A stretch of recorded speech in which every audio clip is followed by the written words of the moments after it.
Assalamu alaikum wa rahmatullahi wa barakatuh. Peace be upon all of you. Alhamdulillahi Rabbil Alameen. Wassalatu wassalamu ala rasulihil ameen. Nabiyyina Muhammad wa ala alihi wa ashabihi ajma'een. On behalf of Center for Sustainable Development of Muslim World, UK, I am welcoming all of you in our today's international webinar on World Environment Day 2021. And the theme of today's topic is ecosystem restoration. مرحبا بكم في هذه التنمية المباركة التي تنظمها بمركز التنمية المستدامة للعالم الإسلامي بمناسبة يوم البيئة العالمي. Respected viewers and honorable guests, as you all know that 5 June every year it has been celebrated worldwide as World Environment Day, and the concept is it is celebrated annually to encourage awareness and environmental protection. And according to the United Nations, the celebration of this day provides us with an opportunity to broaden the basis for an enlightened opinion and responsible conduct by individuals, enterprise, and communities in preserving and enhancing the environment. The day is celebrated by engaging governments, businesses, celebrities, and citizens to focus their efforts on a pressing environmental issue. So, to observe this day with importance, Center for Sustainable Development of Muslim World UK has been organized today's international webinar, and a number of researchers, renowned personalities from different corners of the globe, we have been invited them in our webinar today. And my role will be just to facilitate and by timekeeping, and our speakers, they are the main personalities today to deliver their speeches.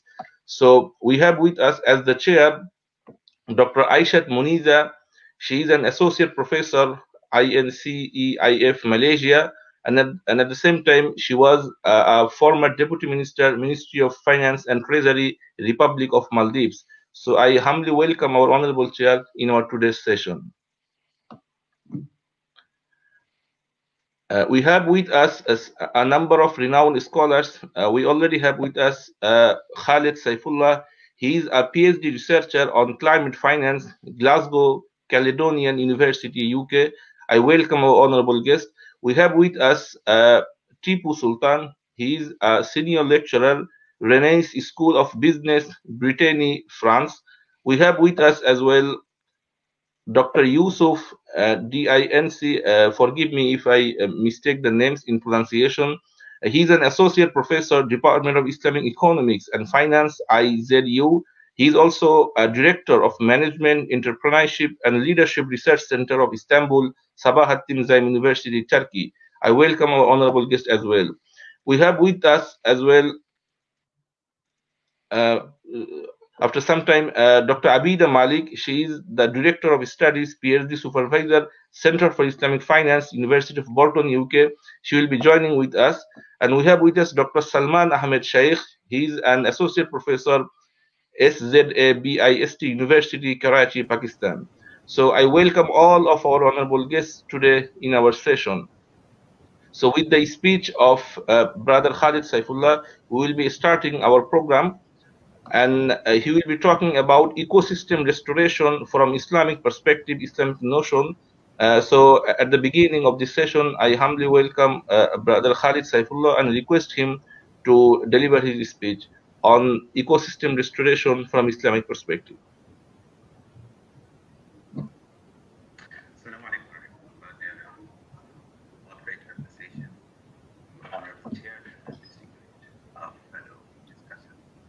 And as well our beloved audiences, whoever watching from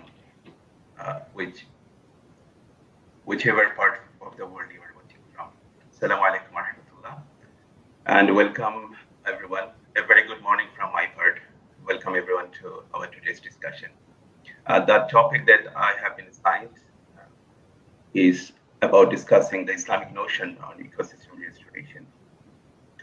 I would love to share my thoughts and ideas that I have compiled after having the discussion issues on my hand.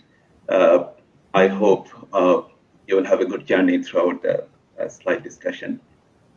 So let us start with the need for the call that IPCC, Intergovernmental Panel on Climate Change, they have noted that some of the biggest problems humankind are facing currently are the combination of ecological challenges. It combines the climate change, its consequences, like slow onset consequences. It could be sea level rise, increased natural disasters, and global pandemics, as well large-scale loss and extinction of species, as well decreased renewable freshwater sources and a system.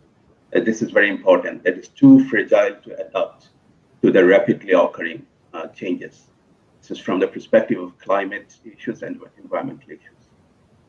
However, the sacred scripture that has given to us from Almighty Allah subhanahu wa ta'ala, that is Al-Quran, and the practices of Prophet Muhammad sallallahu alayhi wasallam, and the teachings of Islam, this all urge humanity to value and protect the nature. But unfortunately, those lessons are largely unknown to many Muslims, including how they relate to the contemporary environmental issues such as climate change, ecosystem destruction, and overconsumption. And more seldom have we seen these ideas reproduced in our religious fatwas or as implemented action. Therefore, we urge that Islam provides the remedies to global debate on growth and sustainability. And its development model argues for achieving prosperity without increasing the ecological footprints. And we believe that Islam views the role of the individual as a value creator, a steward, and a reformer.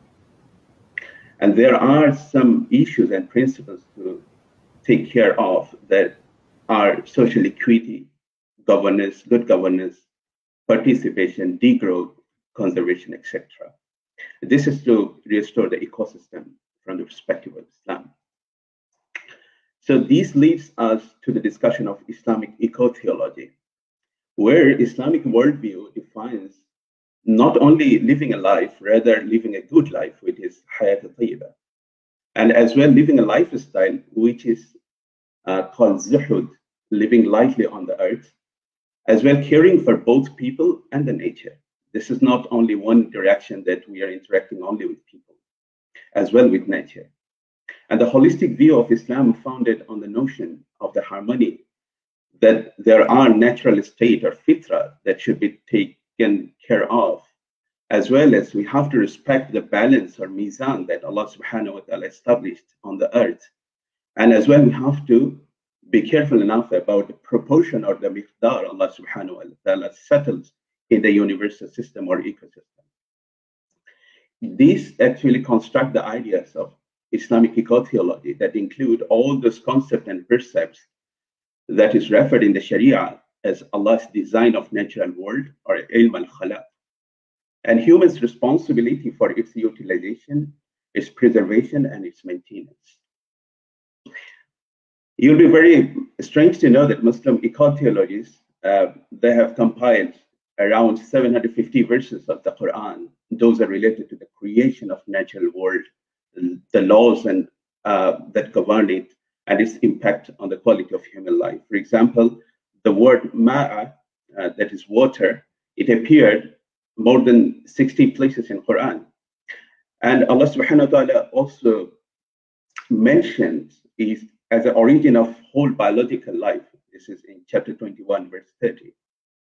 And Quran also provides every minute's detail regarding the source of water, its forms, its cycling, its impact on the entire ecosystem. And as well, many chapters of the Quran are named after specific animals and natural incidents, such as the cow, the cattle, the thunder, the bee, the ant, the daybreak, the sun, the night, the fig, the elephant, you can name it. That indicates that Islamic theology does not only recognize human as a human, but it also recognizes human as an independent. It is not only recognize the human as independent of its surrounding environment, it considers human as a component of its surrounding environment. So Humans' attitude towards the environment should be based on the principle of justice, adl, and also the principle of hikmah, wisdom, and also the principle of compassion or rahmah.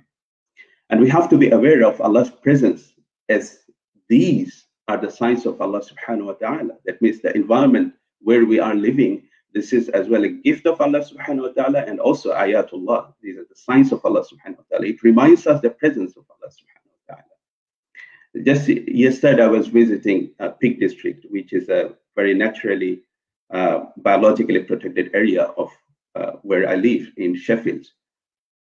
If you climb on the mountains, you feel that how little we are in comparison to the nature and environment Allah subhanahu wa ta'ala gifted to us.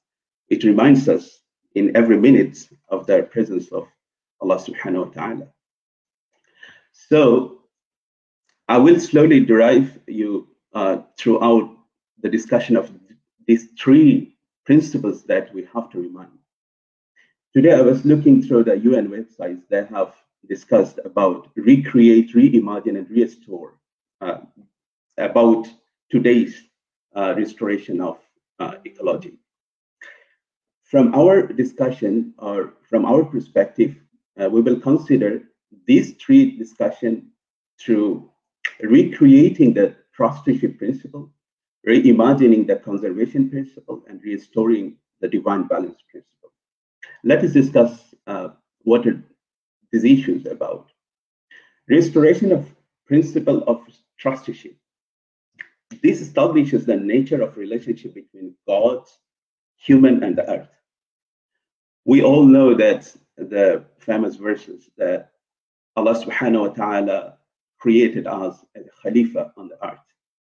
So earth is a divine gift from Allah subhanahu wa ta'ala, and we are here as a trustee on the earth to protect it, to take care of the earth.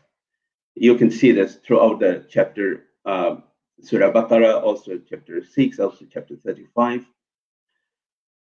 So that's the principle that's established, that the environmental relationship with us and Almighty. This is a trilogy where Allah subhanahu wa ta'ala created the earth as well, the human, and Allah subhanahu wa ta'ala gave the responsibility to one component to take care of other. So the environmental crisis that we are observing now is a failure of human trusteeship.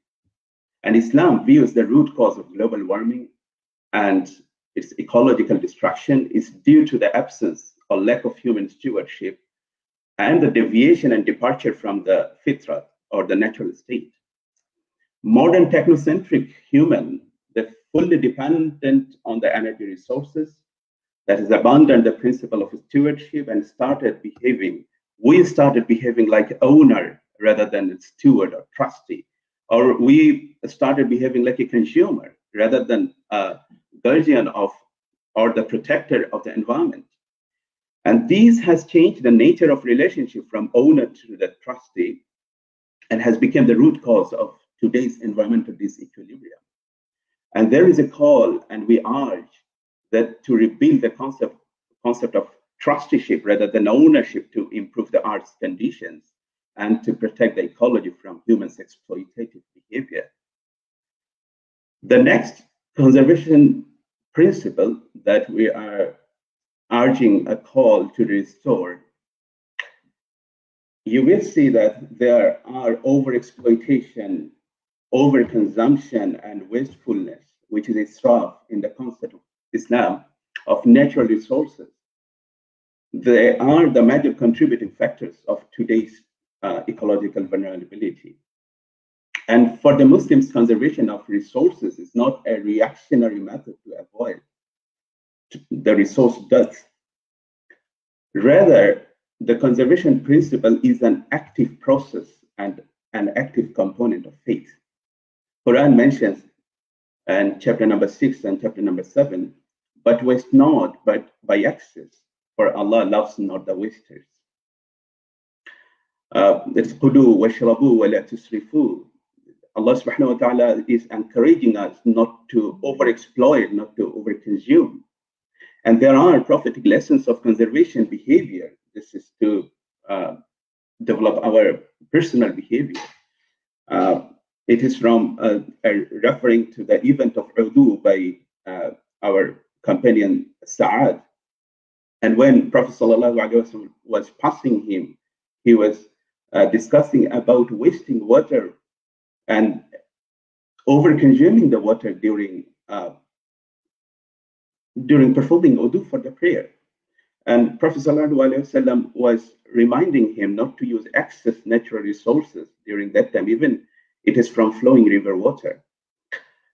So this basically remind us about how we should establish our relationship between natural resources and us. And Islam always reminds us not to exceed the limit in consumption, including all biological and physical elements of art that are considered as a grave sin and also the violation of the divine balance. So here our urge is to establish the minimalist approach when we consume anything, and more specifically the natural resources. This leads us to the discussion of restoration of the last principle, which is divine balance. Islam reinforces the scientific concept of chain of life, or the ecosystem, wherein all living species depend on each other for their survival. And Quran mentions about this divine balance in Surah Ar-Rahman.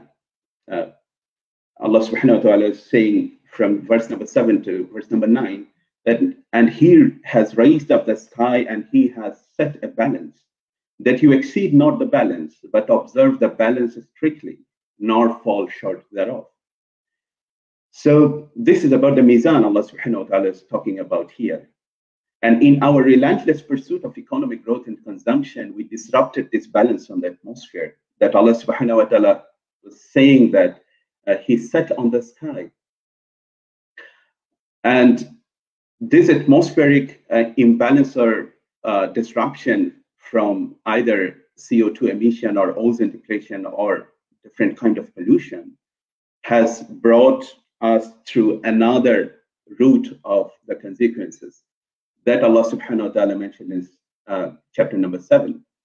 The destruction of this balance is considered as fasad. Allah subhanahu wa ta'ala cautions us, do not make fasad on the earth after it has been set in order. And human actions are responsible for the global ecological crisis and climate-related disasters that Allah subhanahu wa ta'ala warned us in chapter number 30. Zahra al-fasadu fil barri wal bahri, that is about calamities or fasad that have appeared on both land and sea because of human deeds. So Allah may let them taste part of the consequences, what they did, perhaps they may return. This last portion of the verse gives us the confidence or optimism that probably we will return. And Allah subhanahu wa ta'ala expects us that we will return actually what destruction we have made. And that is the call of this day today from the UN to restore the balance.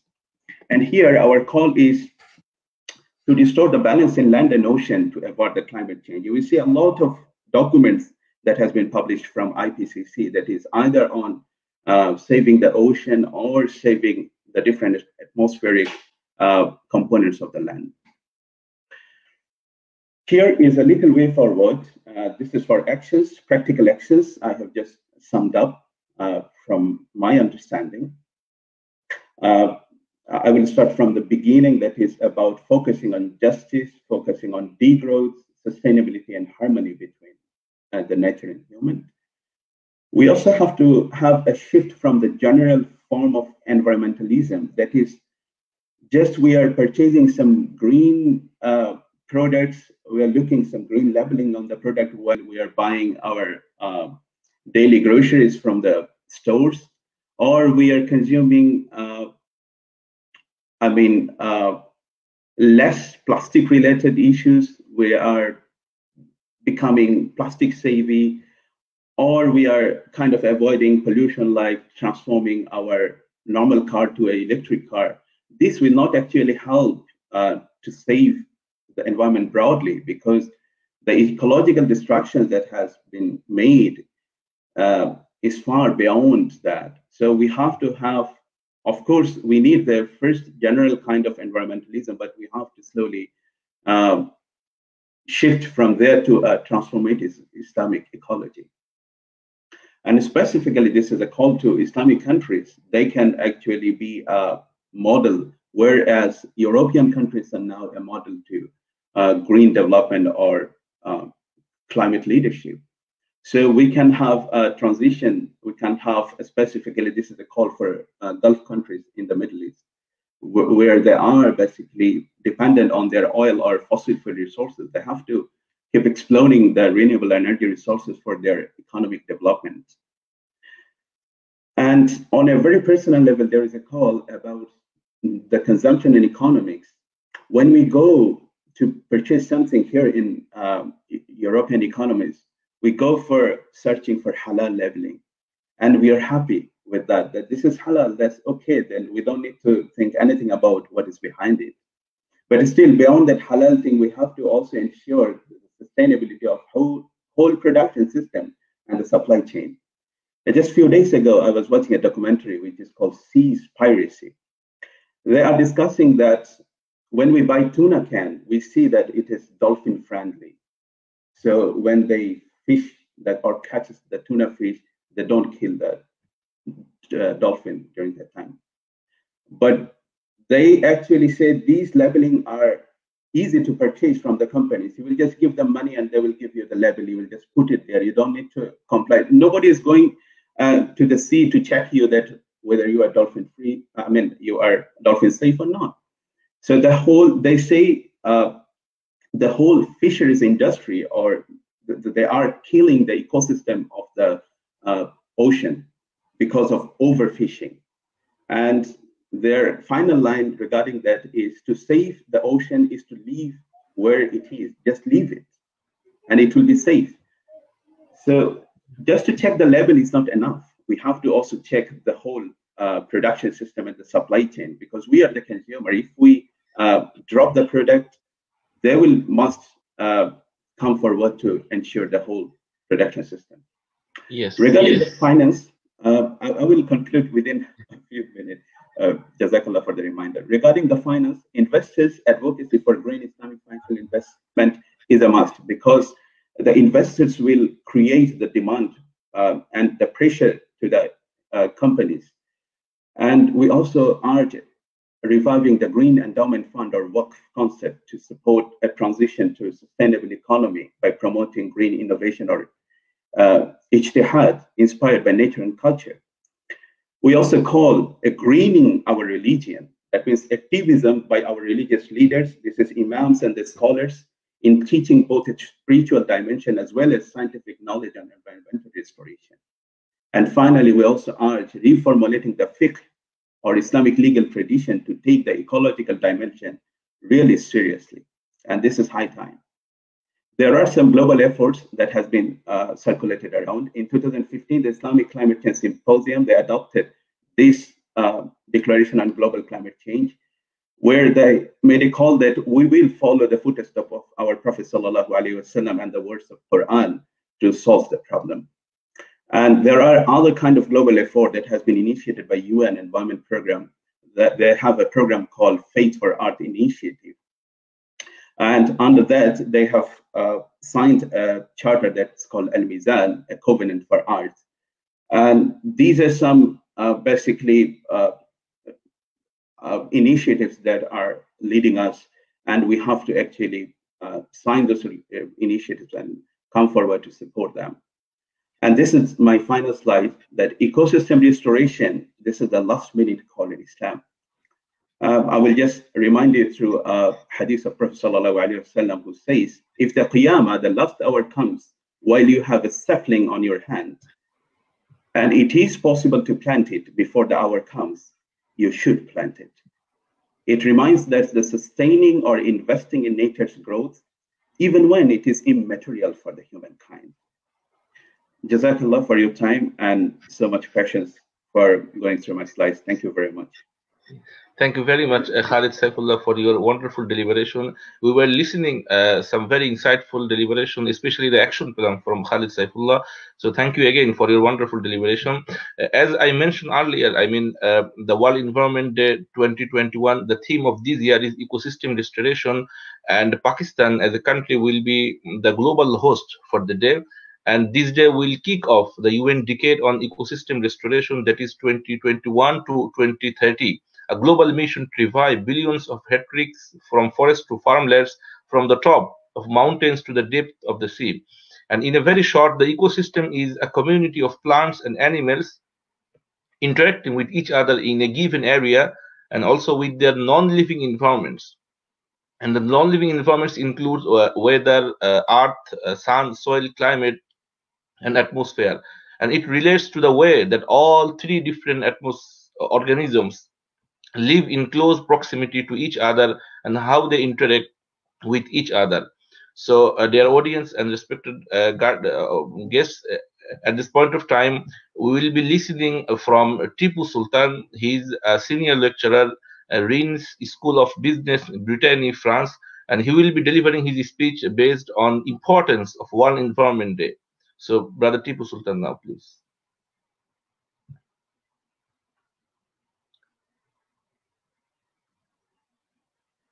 I just want to make sure you can hear me. Yes, yes, yes, yes. Now it's okay. Okay, merci beaucoup. Thank you very much. My name is Tipu. I am in Rennes School of Business. It's pronounced as Rennes, and I'll be making a few notes on the World Environment Day. I don't have access on my laptop, so I can't share the slides, and I will be just talking. I apologize in advance.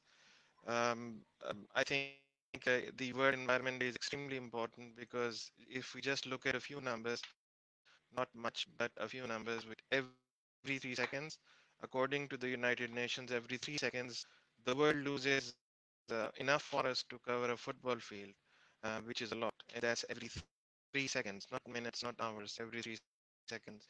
And for the last century, we have destroyed about half of our wetlands. As much as 50% of our coral reefs have already been lost. Up to 90% of the coral reefs have probably will be lost, according to the UN survey in 2050.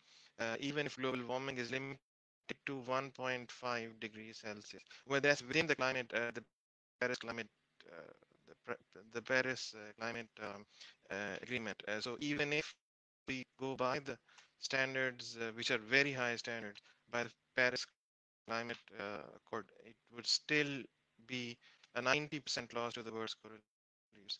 Ecosystem loss is depriving the world of obviously carbon sinks, which are forests and peatlands, and time humanity can least afford it, of course. That goes without saying. And global greenhouse gas emissions have grown for consecutive 3 years, and the planet has been one piece for potentially a catastrophic climate disaster. The emergence, obviously, we can see of COVID-19 has also shown us how disastrous the consequences of an ecosystem loss can be. By shrinking the area of natural habitat for animals, we're also creating a very bad circumstance for everyone. With this big and challenging picture, I think this World Environment Day is a focus on the ecosystem restoration, and the theme is this year is reimagine and recreate.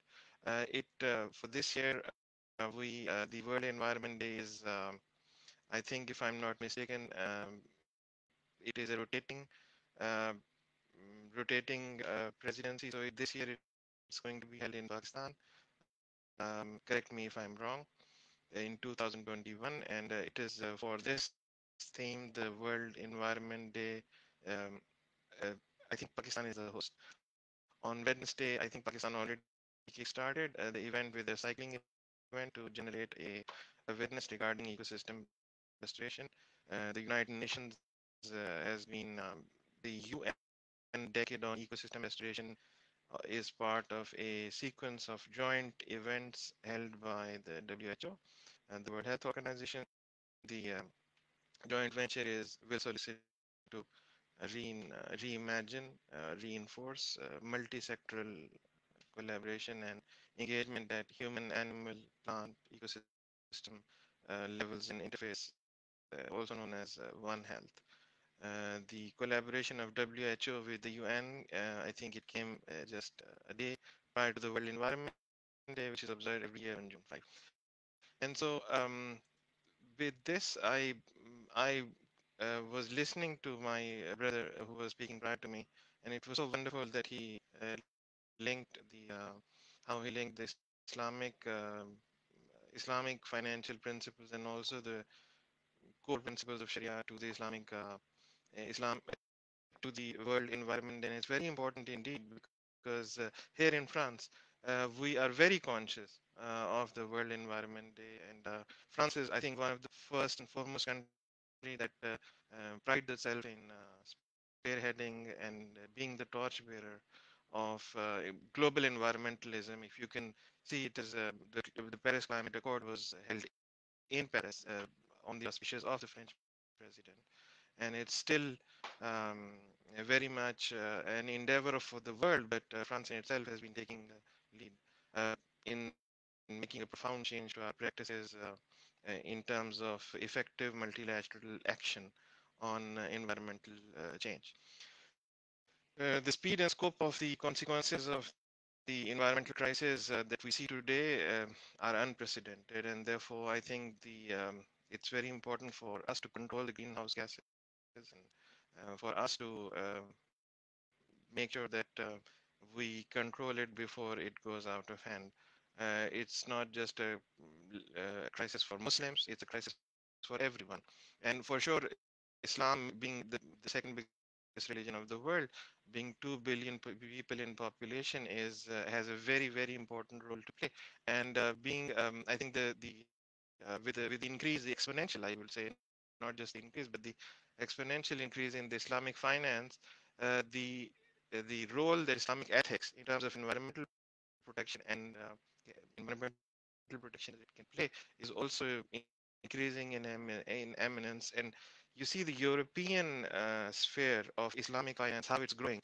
You see within Europe, the sectoral increase in both financing and deposits in Islamic financial instruments is increasing, and it has never decreased for the last 10 years, despite the very negative press that Muslims get generally. I mean, stereotypically, it's a taboo, but it's without reference to that. Islamic finance has been on the rise. And therefore, you see that there is an eminence and increase in the education of Islamic finance within France.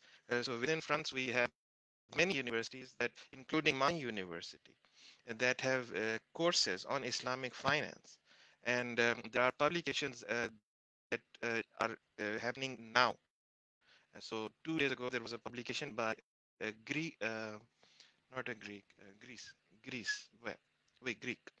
by a Greek professor in our school on the responsible investment management principles within the purview of Islamic finance. And also in Greece, there is a bond, there is an Islamic Sharia compliant bond, and that is in the process right now as I'm speaking of taking place. So you can see the growing eminence of Islamic finance and the role that Islamic finance and Islamic financial principles can can play in terms of making a very proactive change in obviously environmental practices. Because I was very happy to hear you when you said that the Islamic principle of man being not on man-made resources only to meet man-made ends. Well, that's a problem because we are created by Allah, as you said, and it's something um, that is a Western psychology, which is in itself. I have nothing to explain on that because it's self-explanatory. But the Sharia principles on that um, is actually more convincing وَإِذْ قَالَ رَبُّكَ لِلْمَلَائِكَةِ إِنِّي جَاعِلٌ فِي الْأَرْضِ خَلِيفَةً. So it's very important that you mentioned that, and I actually was thinking about it, that how we as Khalifa can preserve the will of God, because at the end of the day, the Islamic principles is the submission of the will to the will of Allah subhanahu wa ta'ala. So it's very important that our will remains submitted to the will of Allah subhanahu wa ta'ala. And I completely concur and agree with the respectful speaker. And Allah has created the universe. الذي جعل لكم الأرض فراشا والسماء بناء وأنزل من السماء ماء فأخرج به من الثمرات رزقا لكم. So it's very important for us to understand that He is the one who has created, and for us, it's a responsibility, and that responsibility is divine, and that is very important to understand, because that divinity will drive the passion for responsibility, not just in management but also in practices in general. So thank you very much. I cannot emphasize enough. I had slides, I can't share it, but I think I've said enough, and thank you very much. Merci beaucoup. Yeah. Thank you, Brother Tipu Sultan, for his wonderful deliberation, and he also emphasized the relation of world environment, the perspective of it in relation with the Islamic notion, and what our brother Khalid Saifullah he managed properly in his slide quite earlier. What Brother Tipu Sultan mentioned, that is the ecosystem, it actually means preventing, halting, and resolving this damage, what already happened, to go from exploiting nature to healing it. And it means assisting in the recovery of ecosystems that had been degraded or already destroyed, as well as conserving the ecosystems that are still intact. And restoration can only happen in many ways, for example, through actively planting or by removing pressure so that nature can recover on its own. That is very important issue. So we will be now listening Future World 2030 environmental perspective. On that topic, we will be listening now from Dr. Salman Ahmed Sheikh. He is an assistant professor, SZABIST University, Karachi, Pakistan. So I request Dr. Salman Ahmed Sheikh to deliver his speech, please.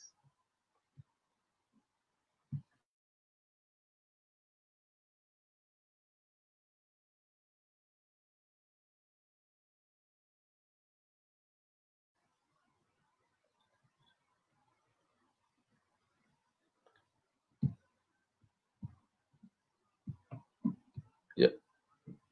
Dr. Salman, can you hear me?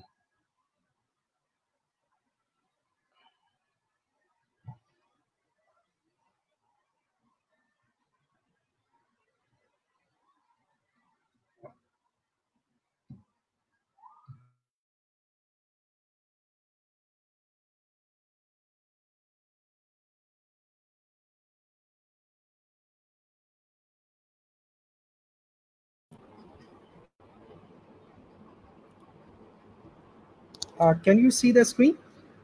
Yes, not now. Yes, okay. All right. First of all, Assalamu alaikum, and thank you to Brother Khalid, Professor Aisha, and the esteemed guests from around the world who are here in this forum. And we have already discussed a few things about eco-restoration and sustainable development.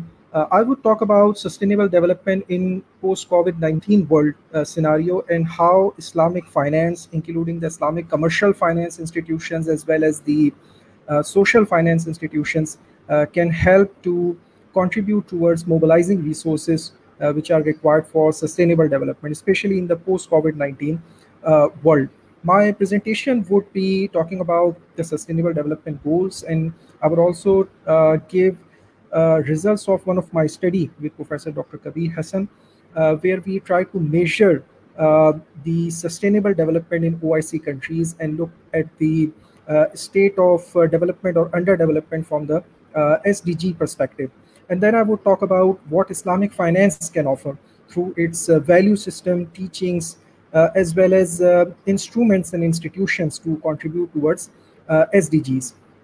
Now, if we talk about some basic facts, we have already deliberated on challenges that we have in terms of increased poverty, hunger, especially in the post-COVID-19 scenario, especially in regions which were already underprivileged in South Asia, in Africa, and so on, and Latin America as well. And we also know that there is a high income inequality, and that is further worsened by this COVID-19 crisis. We also know that we are emitting a lot of carbon, and developed countries are more to blame for it. The richest 10% of the world's population is responsible for 50% of all carbon emissions, according to Oxfam. We also know that interventions that are happening in terms of aid, they are not enough. If we compare the debt servicing burden with the aid that comes in, what we find is that more money flows out of poor countries in debt servicing than what comes in the form of aid.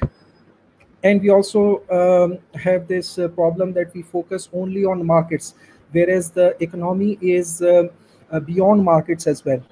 We talk about efficiency, inefficiency, but we ignore the fact that about $2.75 billion value of food is wasted every day, and we only need about $600 million to feed about 600 million poor people who are extremely poor. So if we give them $1 a day, it would amount to just $600 million, whereas the amount of food that we waste, if we convert it into value terms, according to FAO, it's about $2.75 billion value of food. So the problem is more with distribution of resources. As per the Oxfam report, we know that there are very handful of people who own a huge amount of wealth. And if we have a financial system that is providing interest cover to the wealth, and if we have scenarios where taxes can be evaded and offshore wealth can be retained, then what happens is that we are not able to mobilize enough resources to cater to these challenges. So what we need is a value system, a worldview that looks beyond self-interest, looks at common good, looks at solving these problems of poverty, inequality directly. And we need to have a financial system that is also conducive to that. A financial system that is only lending money on interest and requiring collateral would be very exclusive to some of the sections of the population. The rich people, the rich capitalists would be able to obtain credit, but the commoner would not be able to access finance. We talk about financial inclusion, but that is only talked about in terms of mobilizing the deposits, not in terms of creating credit facilities for the poor people. So a large number of small savers in the capitalist financial system, in the capitalist banking system, basically give their deposits to an intermediary who then provides credit to only a small number of big corporates and upper class people. So this is a system where we see that inequality is inbuilt into it, and this can cause rise in inequality, and that is also confirmed by data. We have books like by Thomas Piketty and by others, and we know that inequality is on the rise despite high economic growth rate. So there is a need for an economic framework that brings back moderation, responsibility, conservation, dignity of life, empathy, sharing, equitable distribution, and justice in society. And this is what basically Islamic economic framework is built with, and it has these it has a value system that caters to all these different kinds of attributes that we are talking about. Now, if we talk about specifically the environmental and development crisis, we have unprecedented burning of fossil fuels, rapid deforestation, contamination of seas, and this has resulted in rise in temperature, frequent heat waves, floods, melting of glaciers, and enormous loss of biodiversity. So all of these are facts, and we know about them. Now, what can we do, and what we have seen being done to cater to this? I have already talked about high income inequality, and there is a picture at the bottom of this screen which you can see by Oxfam, and it shows that income inequality is on the rise. And when we talk about underdevelopment challenges, they are there and they are becoming even more challenging, especially in scenario where we have developed countries also facing low economic growth rates, even recession and unemployment, and they are not able to basically fulfill their commitments in terms of aid, in terms of providing resources to the developing countries, and not even we see debt relief or debt standstill, which is necessary for developing countries to meet these underdevelopment challenges. Now, we talked about sustainable development goals. These were decided upon by a lot of countries. A lot of countries agreed to it, and in fact, work has been done on it as well. But then came the COVID-19 scenario, and then we see that there is slowness in the progress. Now, the beauty of these sustainable development goals is that they do not just look at the economy, they look at human life, and not just human life, but life in general on this planet. So, sustainable development goals cater to economic growth, but they cater to human development, and they also cater to the environmental challenges, like we can see in some of these goals. So having no poverty, having zero hunger is put at the forefront, and then good health and well-being, quality education, gender equality, all of these are put in before we talk about in sustainable development goal, the idea of decent work and economic growth. And that has to be responsible as well, inclusive as well. So we talk about reducing income inequalities, responsible consumption and production, and then we also talk about being responsible with the environment and to the other life forms that we have on this planet, life below water as well as life on land.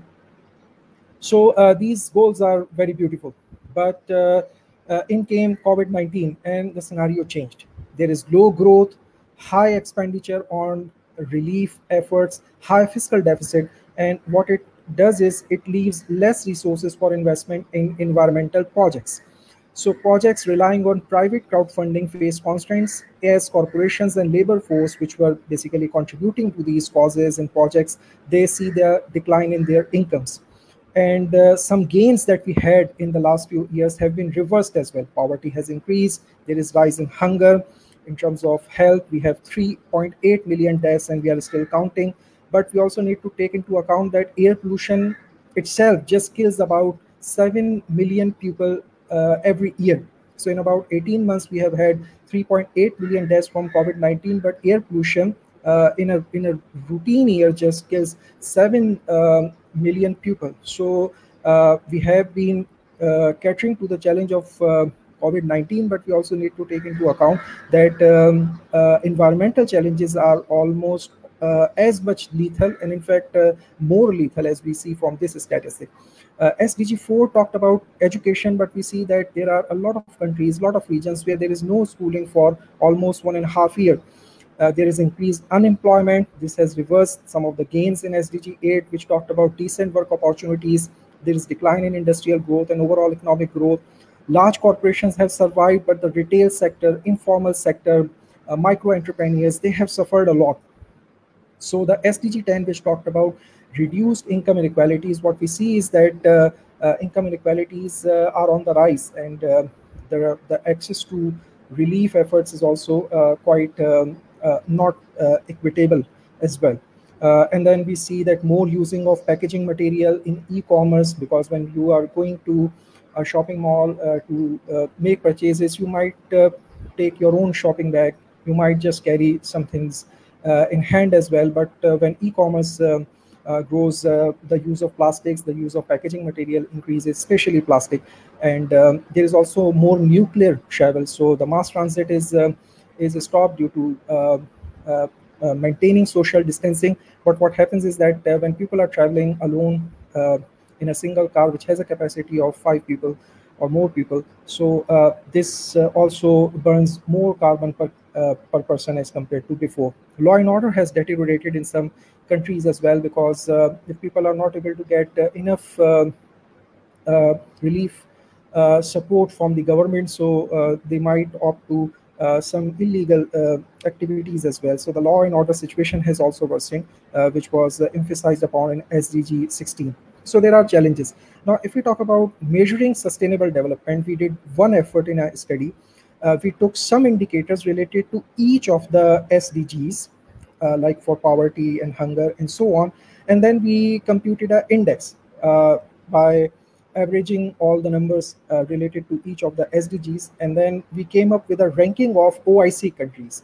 Now, what we found was the main point, the crux or the takeaway point was that countries which were having a high level of economic growth and development, like the countries in Europe or East Asia, these OIC countries were able to do much better. But when we talk about this second set of countries, which you see from the right panel of the table, what we see is that the African countries and the South Asian Muslim majority countries, which are part of the OIC, they were having very, very you can say sluggish performance on the Sustainable Development Index. So that is where more resources are required, and that is where the indigenous resource mobilization is quite a problem. So we heard from our brother Khalid Saifullah that we need to de-emphasize on growth, we need to emphasize on degrowth. But the challenge is that if we do not see growth happening in some of these countries, they would not be able to have enough employment generated and enough resources mobilized. And in the face of not having enough external funding coming in, or the debt coming in, soft debt coming in, it's very challenging for these countries. So they need to find a balance. They need growth, but it has to be more responsible, it has to be inclusive, it has to avoid all the ills of exclusive growth that we have experienced in the second half of the 20th century.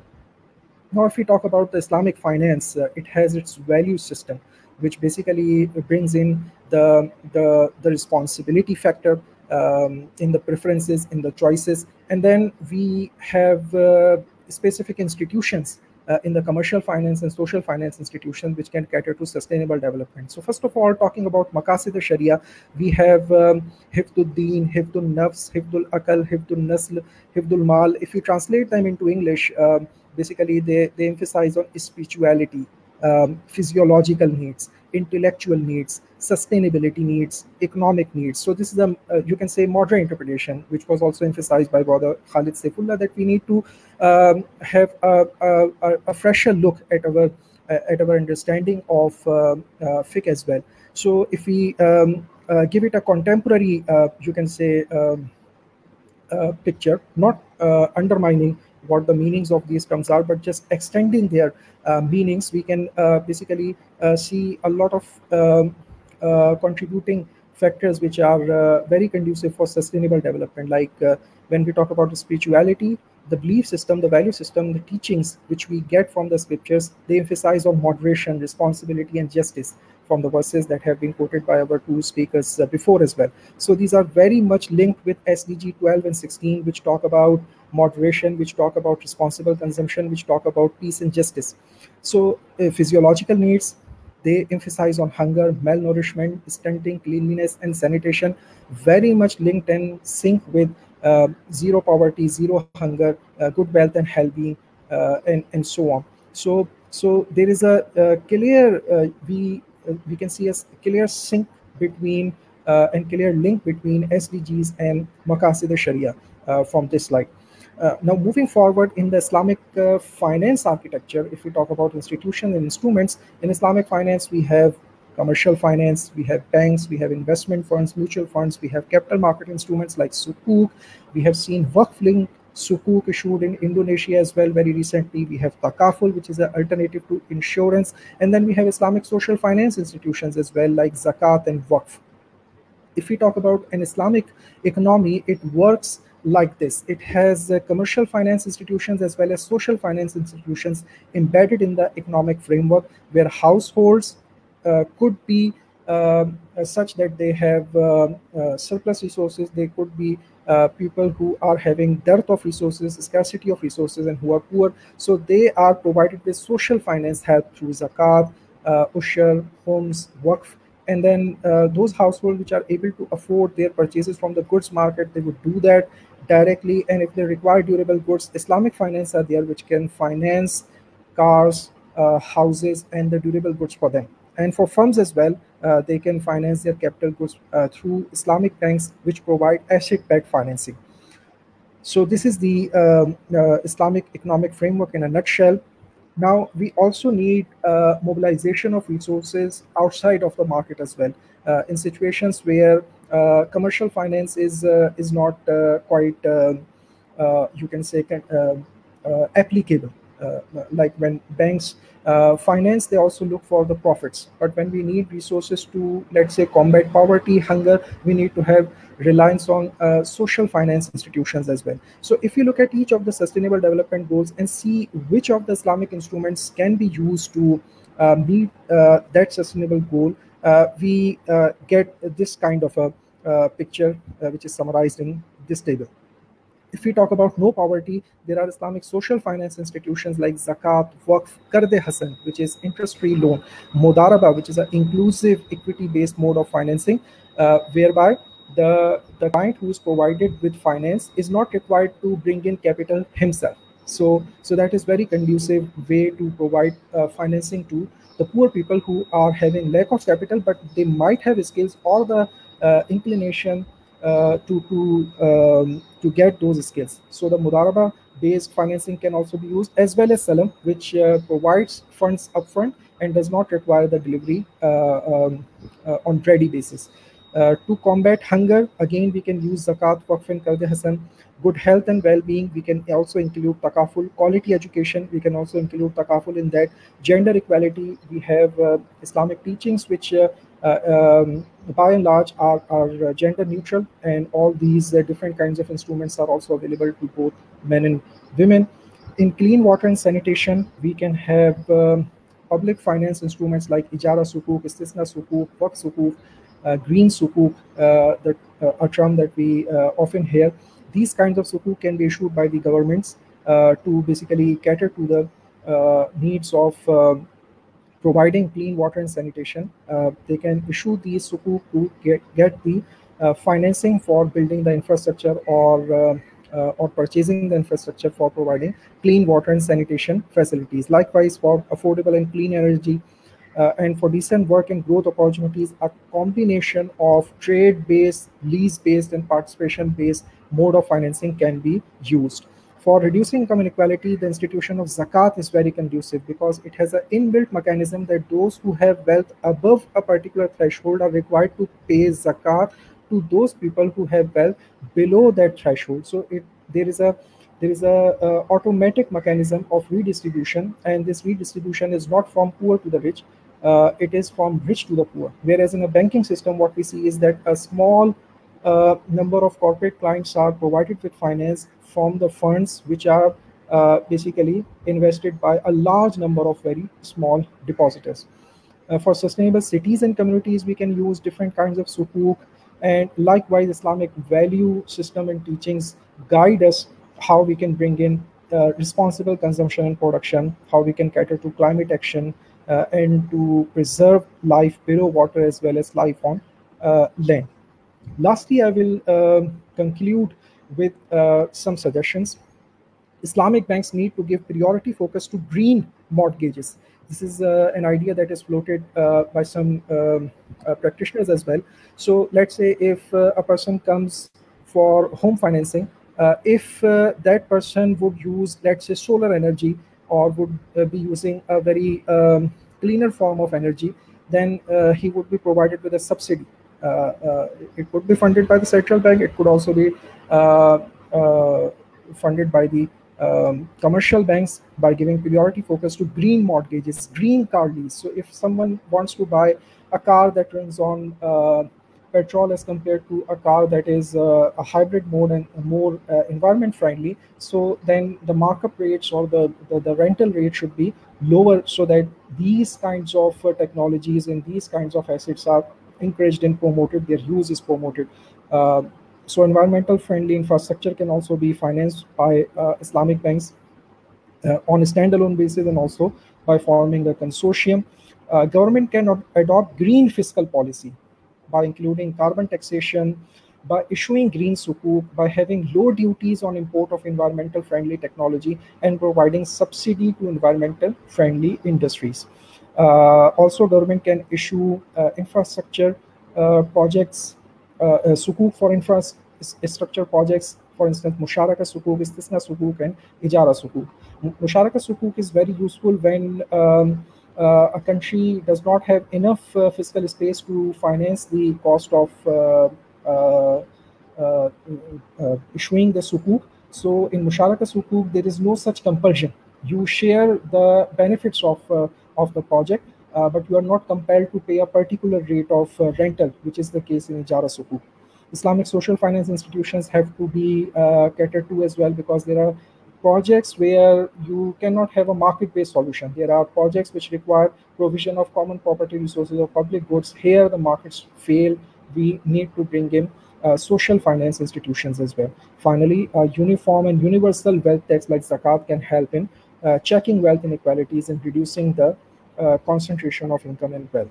I would end here. I think I have already taken a lot of time. So thank you for listening, and over to Khalid. Yeah. Thank you very much, Dr. Salman, for your very insightful deliberation from your side. We are at the end part of our session. We will listen definitely from our chair.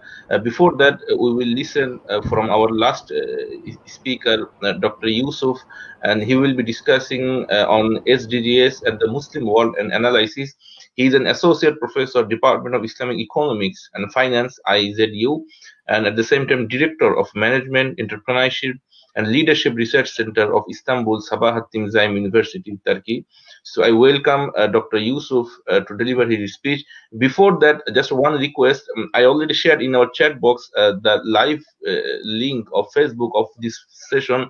So if you can share the link to your respective networks, then other people can be enlightened from our session.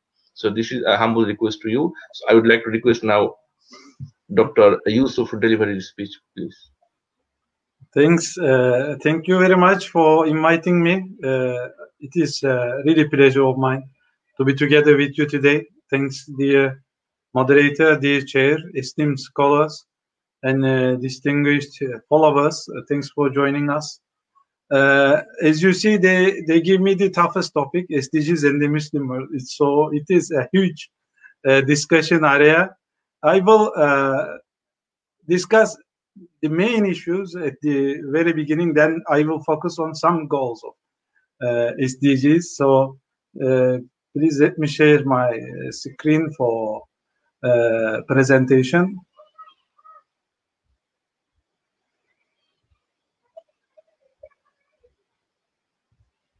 I guess, yeah.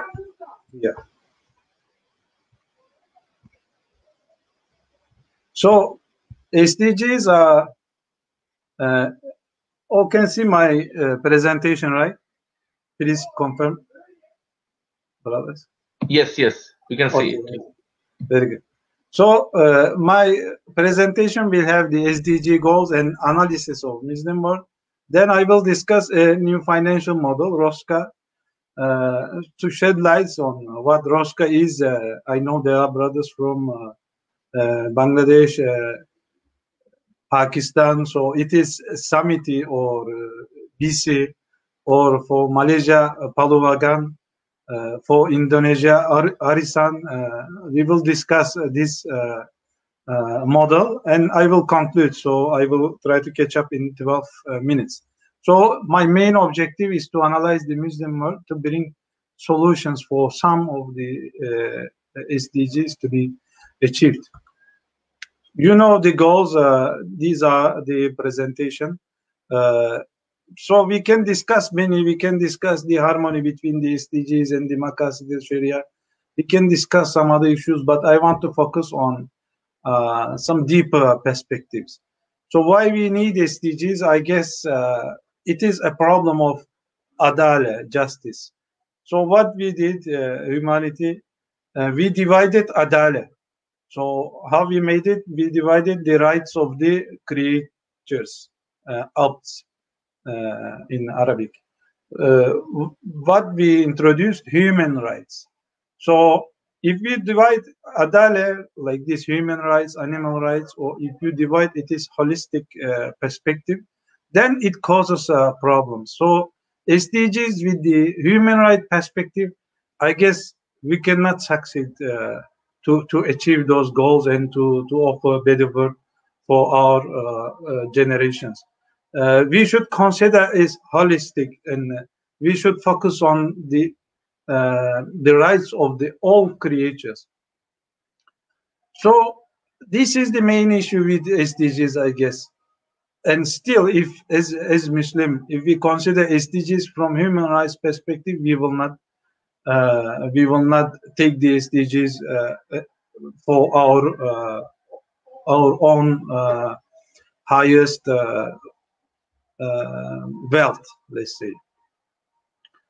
So when the topic delivered to me, I have thought a lot since Turkey is a pilot economy on zero waste. I do research on those issues. I could discuss that with you, or as a co-coordinator of UN-IUM Islamic Philanthropy Fund initiative, I could discuss some Islamic social finance part. But what I experienced from my travels to the Muslim world and to the other parts of the world, of the other continents, I found something very common in many economies. So I will discuss this, then we brought a solution on that. And that one is supported by ISDB, IRTI, and will be projected soon, inshallah. I will discuss that model, and I will discuss SDGs goal 8 and 9 with you. So from this perspective, I guess we found a way for resource mobilization, fund accumulation, and financial inclusion of this goal 8 and goal 9. So this is the analysis part. This is the word you see, the OIC at the top corner. So this model tells us something. So the colorful countries has a common financial model since centuries, since second century, even second century from China. I will discuss this with you. What is that? So you see, Europe doesn't have a color, since Europe doesn't know this model. But in the world now, the European financial model, I mean the banking, is important by other countries, and now that caused a fund accumulation problem, also financial inclusion problem. What can be another solution? I will discuss about that. So what we did, we have collected the model, if is known in these parts of the world. We have collected all the pronunciation of the model. So this is ROSCA, introduced by the ROSCA term introduced by Geertz in 1962, first time ever. So I will skip this. It will show a lot. I will pass this slide. So the term is used for that model, is called Paluagan in Malaysia, Susu in Latin America, or Tandas, or in Arabic countries it is called Yehyea. In Turkey it is called Gün. In some other countries they do call it Hui, they do call it Ko. And this model is very well known in all around the world, but first time ever Geertz introduced that model as ROSCA to the literature. So the term is credit rotating savings and credit association, ROSCA.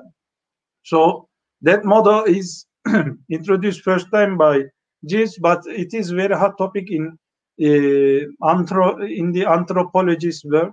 I'm also a member of a group of scientists working on ROSCAs from Princeton, Yale, and those universities. They do find a solution for the world, for humanity, within this model. So what we did, we have analyzed all the literature, we have collected all the models in the practice. We have analyzed the literature, both the theoretical, empirical parts. We have also found some Sharia compliant, some studies on the Sharia compliance of ROSCA model, and we brought a solution. We introduced the model as an Islamic financial instrument. We gave the definition. I will come to this, but I just want to highlight that Ko is how Japan called ROSCA. Has a contract from the 12th century. So it is in the literature. I want to share this contract with you. It is a 6 item contract. Discusses all the transparency issues, all the fund management issues, and other. So we have found an interesting experience, which is common in both OIC countries and the other parts of the world. So we thought that this should be an Islamic financial instrument to reach the SDG goals also. So we introduced this definition for the first time as a process of agreement among a group of people who agree that each of them contributes a specific amount of money to be used to meet each participant's targeted amount of financing needs based on mutual solidarity and collaboration. So this is a risk-sharing model, which is a fundamental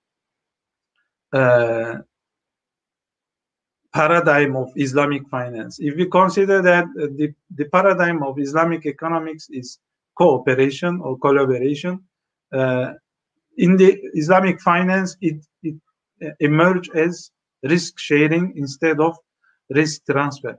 So this model can be useful for solving the financial needs of OIC countries, and can increase the financial inclusion in the OIC countries, since anyone can make any saving, any amount of saving within this model. So we have made the theoretical business model for ROSCA also. So this is a business model study. If you know Tekaful business model, you will find many similarities between this ROSCA model and the Tekaful model. So it also proves that this can be another tool for Islamic finance, which is ignored till now. What we did after this analysis, we introduced a project to Islamic Development Bank. They decided to support, and we have introduced some products in the model to reach SDGs that can be partnered with UN institutions. So we call this blended ROSCA. I can give some hints about those products and the models that can be another perspective for Islamic finance also. So according to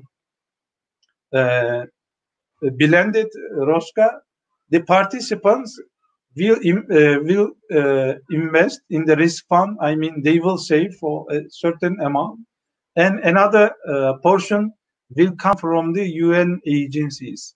So for the parts that need to be developed, for the parts who the people are in need in the Muslim world, that model can bring some solutions with both financial inclusion and Islamic social finance. So what we are discussing about our project is within some product development issues to introduce hybrid products for achieving the SDGs. So I guess what I want to discuss finally, I guess Islamic finance can bring some solutions to achieve SDGs, but what we need to do, we need to consider it from another perspective. I mean, if we focus on human rights, if we discuss always on our next generation and ignore the other creatures, we will skip to achieve SDGs, and the world will suffer. When you go for literature, when you go for news, when you need to analyze the current carbon emissions and the current position of the world resources, it causes an let's say unhappiness for any who consider who cares a better world for all the creatures. So Islamic finance can play a role with hybrid models, not only in green finance but also in other segments of the financial engineering. I want to highlight those issues, and I want to thanks for having me and listening. I guess I use my time efficiently.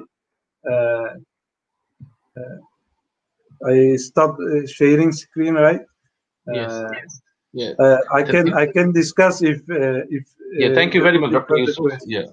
Thank you very much, honorable viewers and respected listeners. We are at the end part of our session. We were listening from Dr. Yusuf from his practical perspective in terms of SDGs and the Muslim world, and analysis from his practical experience what he worked, especially in Turkey. So we know our time is very limited, and we are consistent within the time boundary. So hopefully today's session is just to give an idea what Islamic perspective and what SDGs and especially what ecosystem restoration denotes from our perspective. So hopefully this is to get an idea, and definitely our researchers, our policymakers, they can think on it broadly, and hopefully we will discuss more wider sessions in next occasion, inshallah. So at this point of time, I would like to request our honorable chair, Dr. Aishath Muneeza. She is an associate professor, INCEIF Malaysia. She is the first female deputy minister of Ministry of Islamic Affairs and Ministry of Finance and Treasury, Republic of Maldives. And she was the former chairman, board of directors, Maldives Center for Islamic Finance Limited. And not last but not the least, she is a research associate with the Australian Center for Islamic Financial Studies, an editorial board member of the Australian Journal of Islamic Banking and Finance, and a member of the Australian Sharia Board for Islamic Finance. She won gold and silver medals at Research, Invention and Innovation exhibition in 2012 and 2013 for research conducted on disciplines related to Islamic banking and finance. So I'd like to request our Honorable Chair, Dr. Aishath Muneeza, to deliver her speech, please. Bismillahirrahmanirrahim. Assalamu alaikum. Can you hear me well? Yes, please. So without further ado, I'd like to first of all thank the organizer for giving us the opportunity to share our experiences in this session. And I also congratulate all the speakers for giving an insight into their thoughts on the topic that we are discussing today. And it is a very good insight into the topic, I would say, because there isn't much things without deliberation here today in terms of understanding the topic from different angles. So what I would like to do today is not giving something new, but briefly, I would like to express my gratitude to all, and then share some of the things which I've understood from this session.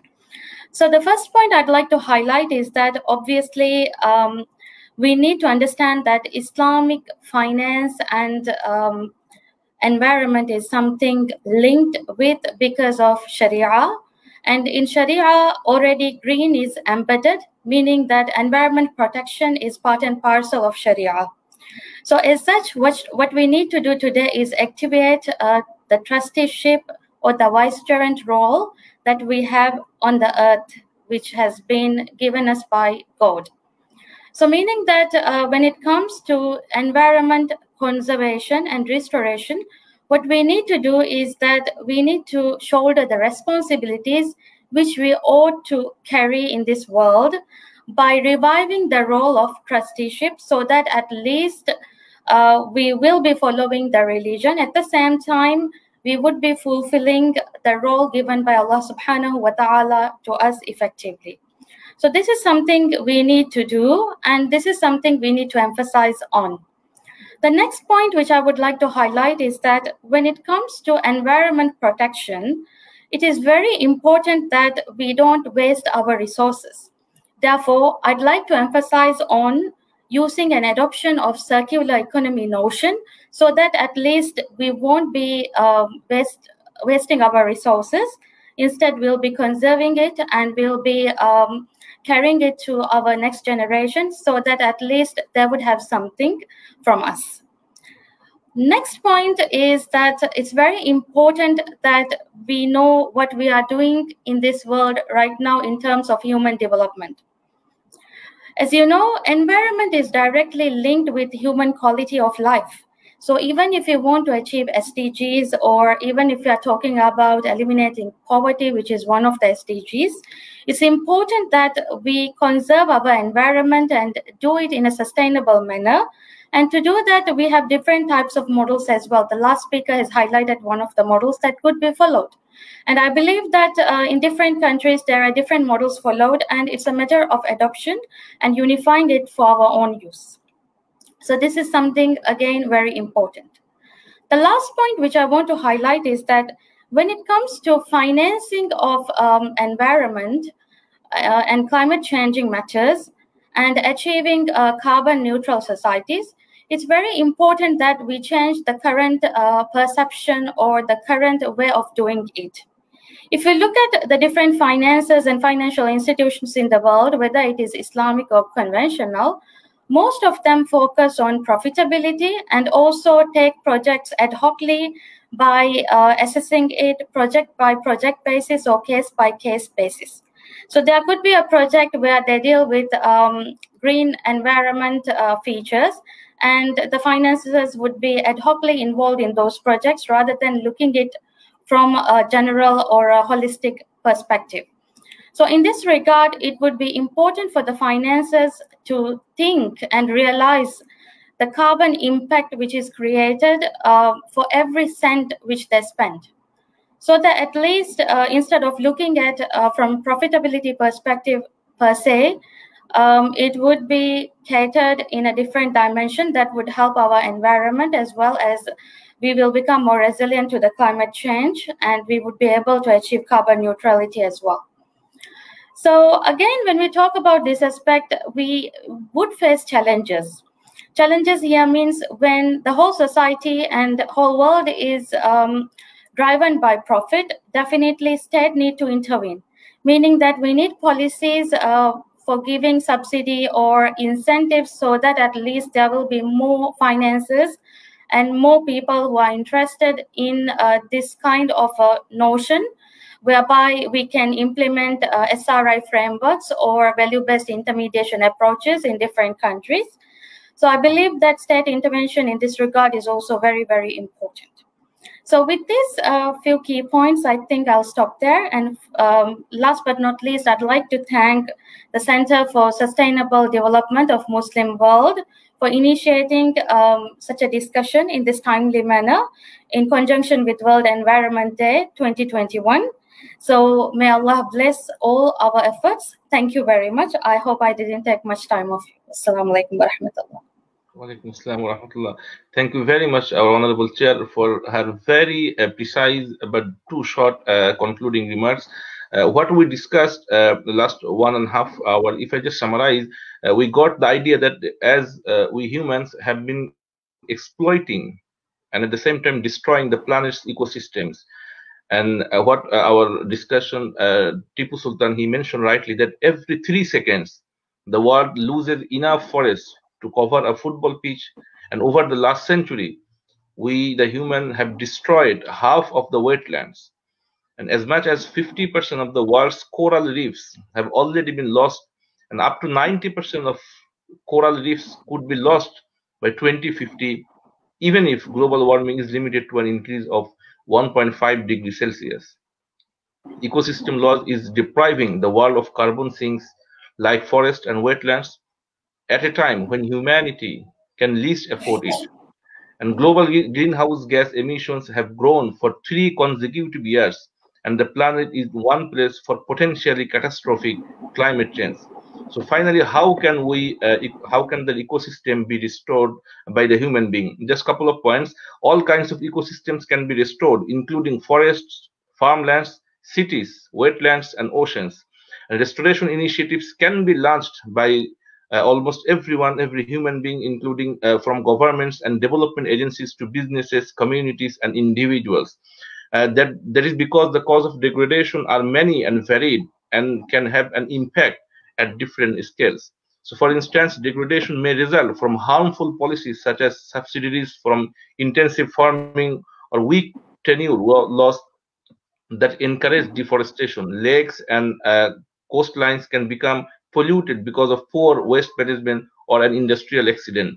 Commercial pressure can leave towns and cities with too much asplan and too green spaces. So finally, as a human being, from our side, we must now fundamentally rethink our relationship with the living world, with natural ecosystems and their diversity, and work towards its restoration.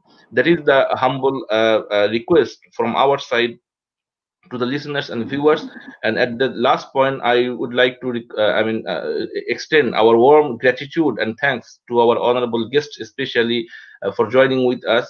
And with these notes, I would like to conclude our session here. Thank you very much, everyone, again. Assalamu alaikum wa rahmatullahi wa barakatuh. Peace be upon all of you again.